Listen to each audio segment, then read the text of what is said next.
Good morning. Today we are going to discuss damages, that is compensation. In the previous lecture we have seen the remedies which are available in TORT. One of the important remedy was compensation or damages.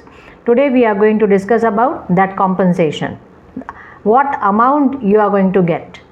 The amount is not fixed because it is an unliquidated damages. The court is going to check how much compensation should be given, and that amount is given to the plaintiff. Now when the plaintiff files a case in a court, he has to prove certain things, that the defendant is liable, the defendant has done tort.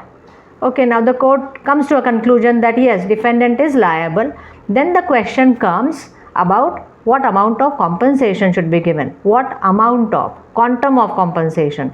So this is a very important topic. Here the judge also has to see keenly how much amount of, because when he gives the amount to the plaintiff should feel that justice is being done to him.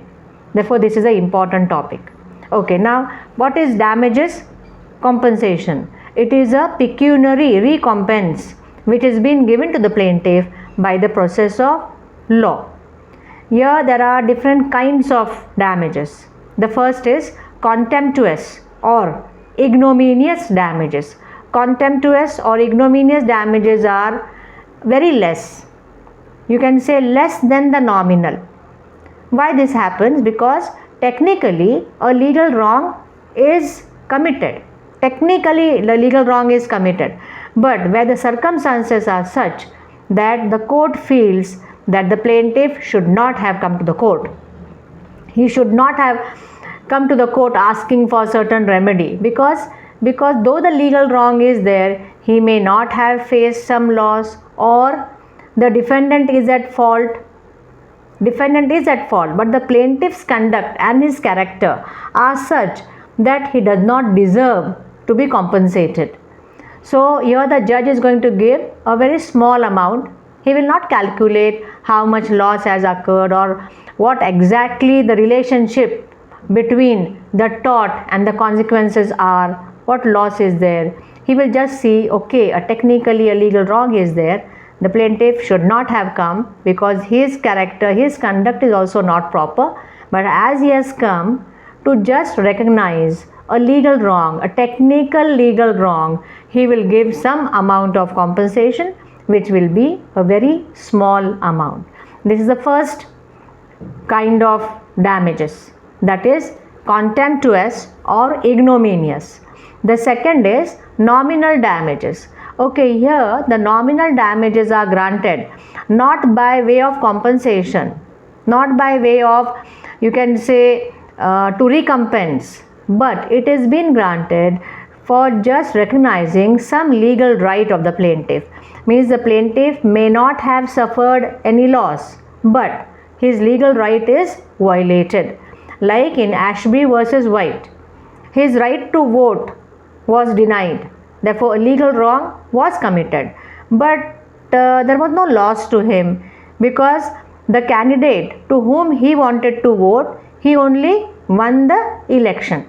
Therefore no loss was there, but his legal wrong or legal right is violated. A legal wrong is being committed. To recognize that, nominal damages are being given. Now what is the difference between nominal damage and ignominious damage? Ignominious damages means a technical wrong is there, but the plaintiff should not have come. That is the conclusion of the judge. But nominal damages are that amount, a little bit more amount than ignominious, where the court considers, okay, he has not faced any pecuniary loss, but his right is being violated. To recognize some legal right, a larger amount, you can say more than the ignominious damages amount, is being given. That is called as nominal damages. The third is real and substantial damages. Real and substantial are the damages where the principles apply, that is restitutio in integrum. Restitutio in integrum means calculate the loss, give him proper compensation in such an amount that he should be kept in the original position or as if the thing did not happen. This is a ordinary, you can say this is a ordinary damage or damages which have been granted. Substantial damage means what the court is going to do, the plaintiff will file a case, he will make the defendant liable, he will prove that the defendant is liable, then the court is going to probe into the matter. The court is going to check, okay, the wrong is being committed by the defendant, you have proved it. So now we have to see what loss has occurred to you. The court is going to check the loss. Maybe the loss may be for the property, the personal injuries may be there, or you can say agony or mental trauma, whatever he has faced, that we will check. The expenses which has been done by him for filing of a case and all, that will be checked. Everything will be balanced, will be calculated. Whatever loss, that much compensation must be given. That is called as a real or substantial damages. And the fourth kind of damages is exemplary damages. Exemplary, like an example. It is also called as a vindictive. A heavy amount is awarded here as an expression that you have done a wrong which cannot, you can say it, you cannot go without paying this large amount. You have to pay, like a punishment, you can say. See, the civil courts cannot give punishment. Only the criminal code, in a criminal code for crime, we are having a remedy as punishment. In civil cases, there is no punishment. In civil cases, there is compensation, injunction, and other remedies are there. There is no punishment in a form of a fine also, it is not there. Fine is different and compensation is different. Compensation has been given to the plaintiff. The plaintiff takes that amount, and the amount of fine is a punishment, therefore it goes to the state.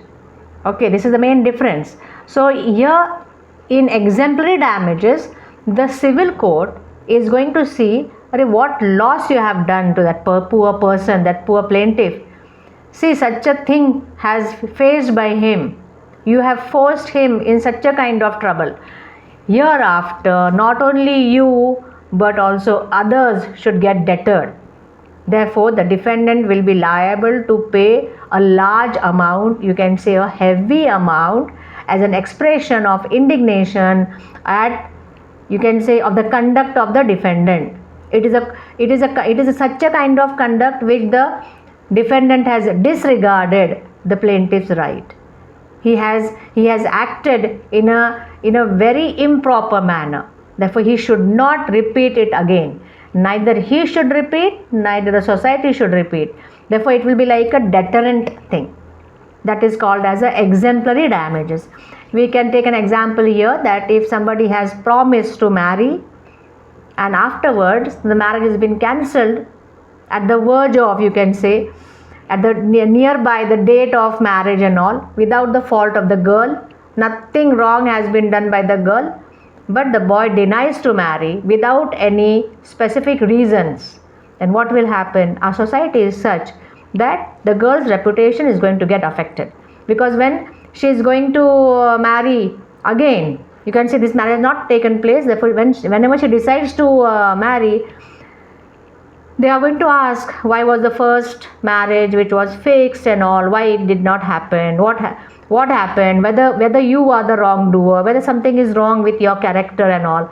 Such a kind of things she has to face.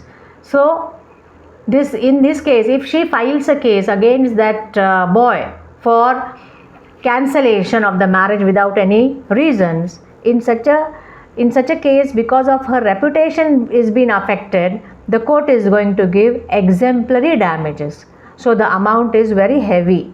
If you compare contemptuous or ignominious damages, the amount is very less. In nominal, as it is coming as a recognition of a legal right, an amount is more.